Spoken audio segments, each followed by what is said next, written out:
I can relate to the folks who are seeking the straight path, those who are looking and searching. They want to know, is there really a God? And if so, what's it all about?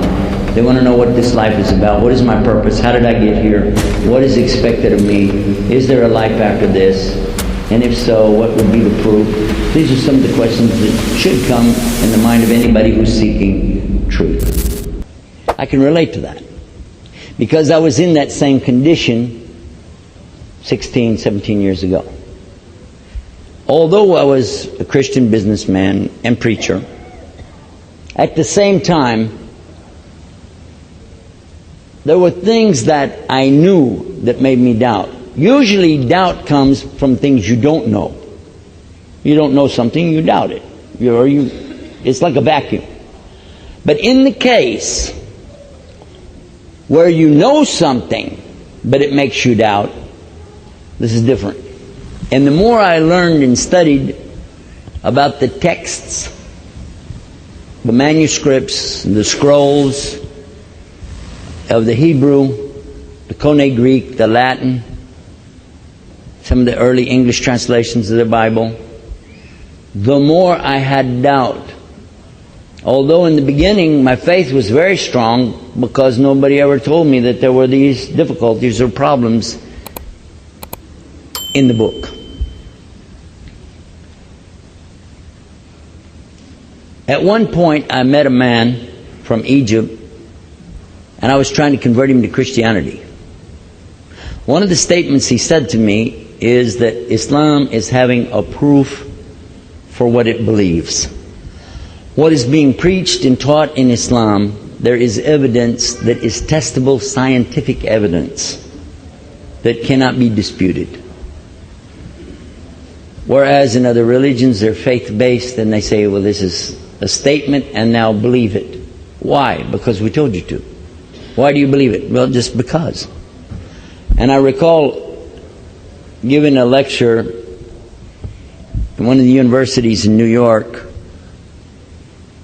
one of the Ivy League colleges there actually, and afterwards a girl came up to me and she was wearing a real nice hijab, everything, Muslim girl, Assalamu alaikum wa alaikum salam. She said, I just wanted to remind you, last year when you came to our university and you spoke, you asked for people to raise their hands if they weren't Muslim. And I raised my hand because I wasn't a Muslim then. She said, but then you asked me why? And I said, huh? You said, why aren't you a Muslim? And I said, well, what kind of question is that? She said, I started contemplating this why. Why am I a Christian? Why am I not a Hindu? Why? How did I get here? She said, then you gave me a CD. Well, I give everybody CDs, so that wouldn't make me remember it, but she listened to it. And she said, after I heard the CD, I understood what you meant. She said, I started studying more, praying about it. She met Muslims, got the right idea, and accepted Islam.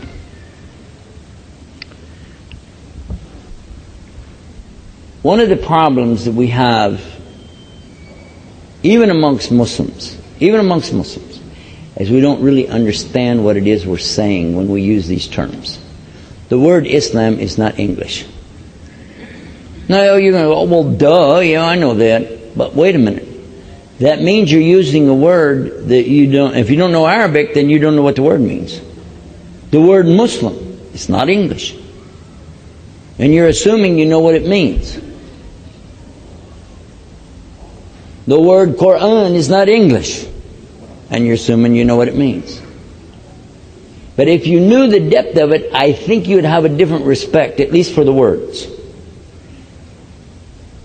Islam is based on a verb aslama, which comes from the root sin lam mim, silm. And you're like, okay, big deal. Etymology in Arabic, that's all I needed to hear today.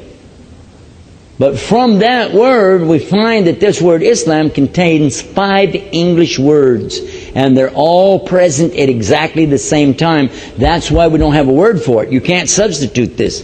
Because we don't have, it's got 5 English words all simultaneously in it. Surrender, submission, obedience, sincerity, and peace. All of it. Some people say Islam is peace. It's not. Salam is peace. Shalom in the Hebrew. Salam. By the way, Hebrew and Arabic are twins in language. They're Semitic languages, very similar, even have some of the same names for letters, same words, everything. They're just written differently.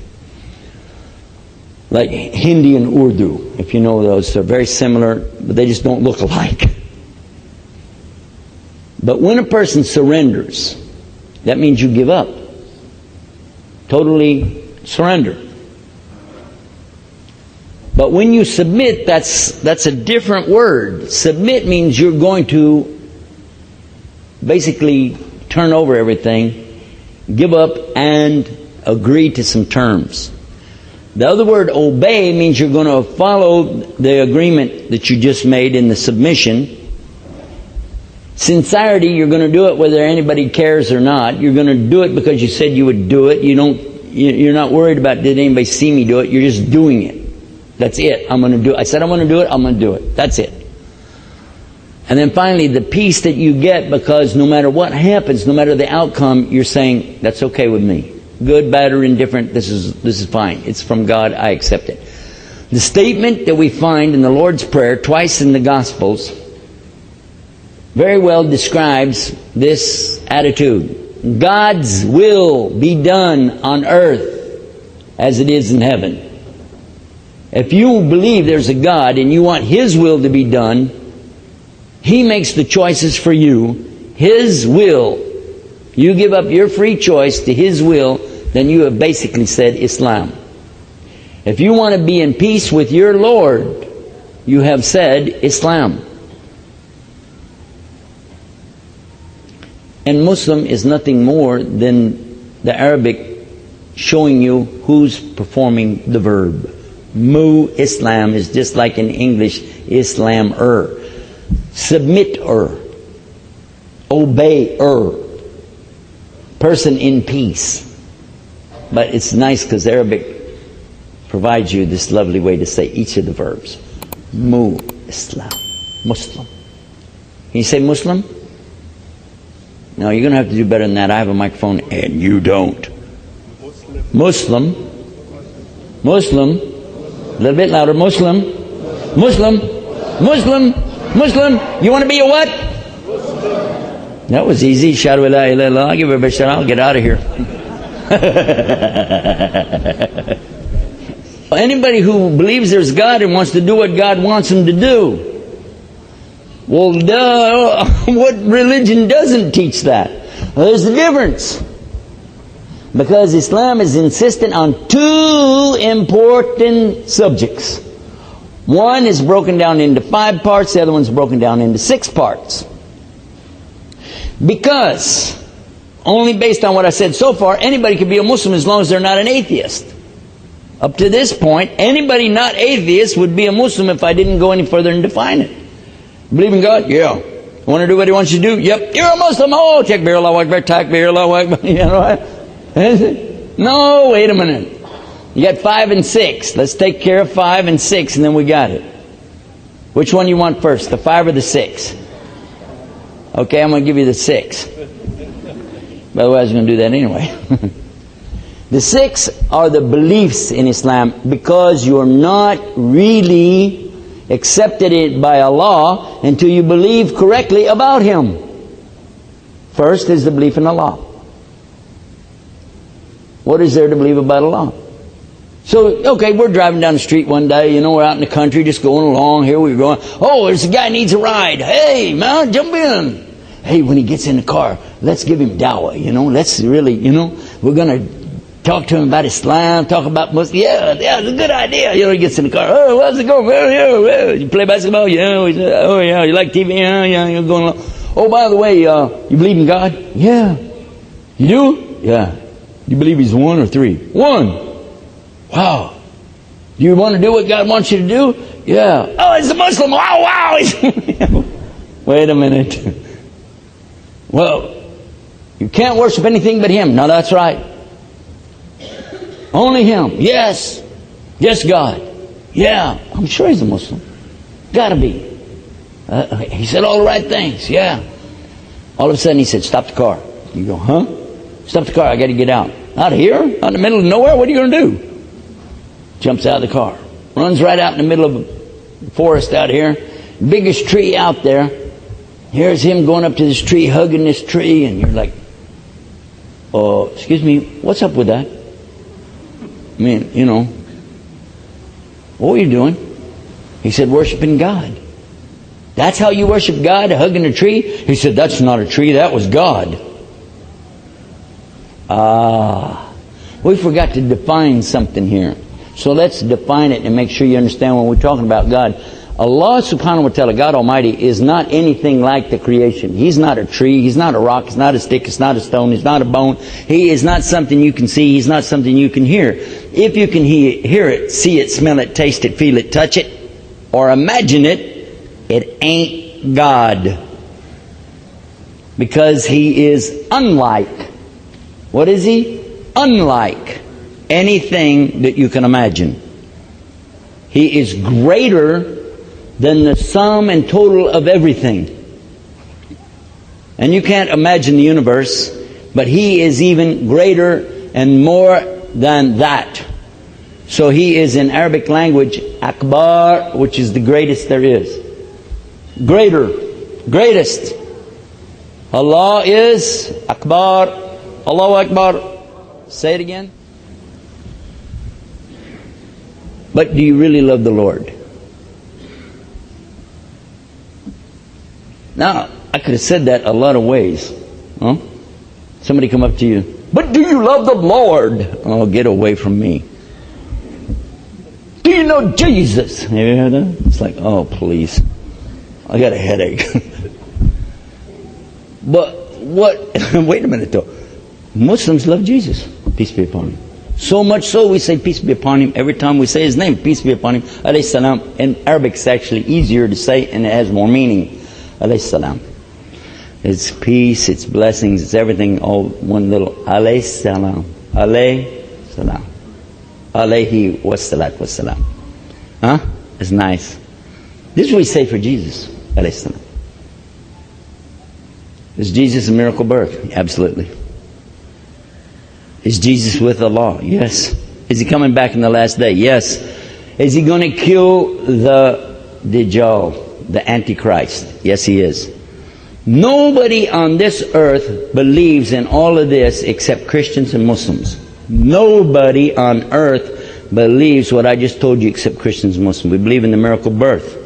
We believe in the Immaculate Conception. We believe that Jesus did miracles, cured people, gave sight to the blind, even brought the dead back to life by the permission of God, and that He ascended, He's with God, and will be back in the last day, and He will kill the false Christ, the Antichrist. He will lead the believers, whoever wants to believe in Him.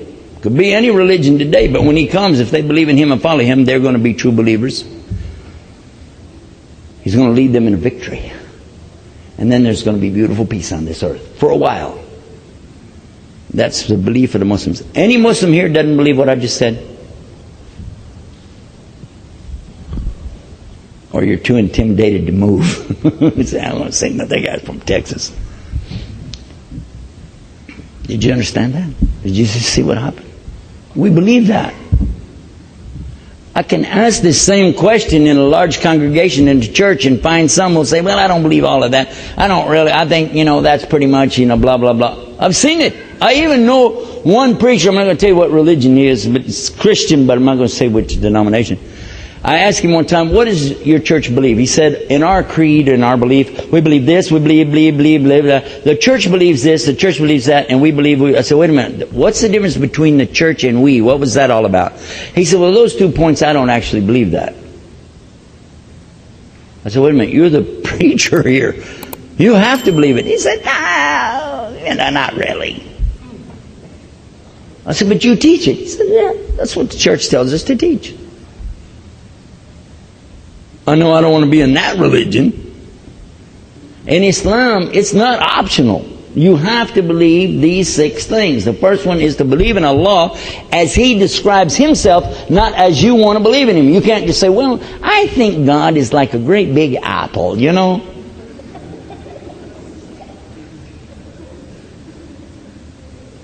Hold on. I heard a guy tell me that when I was still Christian. He said, God is like a big apple. He's got the skin on the outside, the meat on the inside, and the seeds on the inside of that. And all these 3 make one apple. So 3 equals 1. This is the Trinity. He's explaining Trinity. Compared God to a what? An apple. A'udhu billah. This is so abhorrent to a Muslim to compare Allah to anything. Even if you said Allah is like the sun, we'd say, A'udhu billah.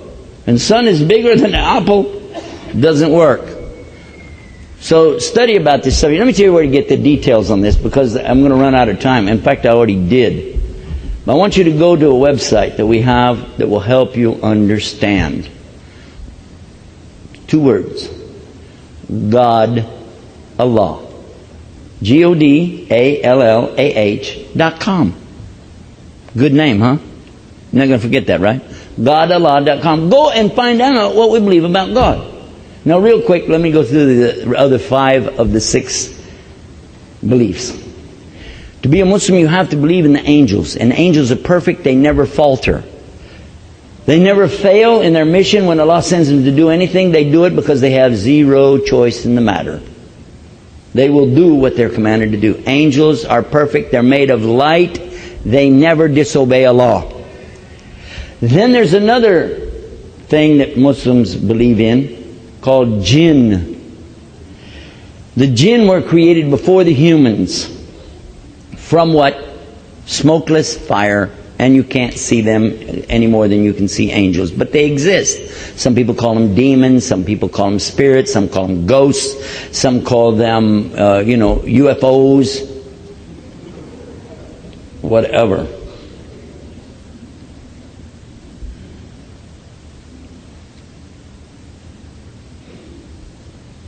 But we believe in them. Our word genie comes from the word jinn. This is the idea. We don't necessarily believe they reside in bottles with a cork on top, or a lamp that you can rub and jumps out and goes, yes, Master, 3 wishes. And the first 2 don't count. No, we don't have that. But there are other creations out there that we can't see. That's what we believe. Then we believe also, as Muslims, the books that were sent down before. We believe in all of the revelations that came from God in their original form. Even though they don't exist anymore today, we believe that when they came, they were just like Quran. They were the original. They were the Word of God to mankind. And therefore, obviously, we still believe the Quran to be unchanged, untouched, and it will remain so until Allah wills otherwise. We believe in all the prophets, and we don't make a distinction between them, saying one is better than another or something like this. All the prophets of Allah, starting with Adam, Abraham, Moses, David, Suleiman, Jesus, and Muhammad. Now, here's something interesting for you to know. I only mentioned a few names, didn't I? The Bible mentions quite a few names for prophets. Quite a few. But Prophet Muhammad, peace and blessing be upon him, said that what Allah says in the Quran too, that Allah never punished any nation until He sent a prophet or a warner to them. He said that. Now, He also said that Allah had sent more than 124,000 prophets and messengers to the people. Most of them we don't know their names. Yeah. Wow. And we believe that. And we believe in the resurrection, day of judgment. You will all be brought back. And we believe that everything is in the control of Allah, and He has control over the destiny. Those are the beliefs. And if somebody doesn't perfect those beliefs in themselves, they're not a Muslim yet. And we try to help them step by step to get to the right way. But that is not a Muslim until they can accept those teachings. Next.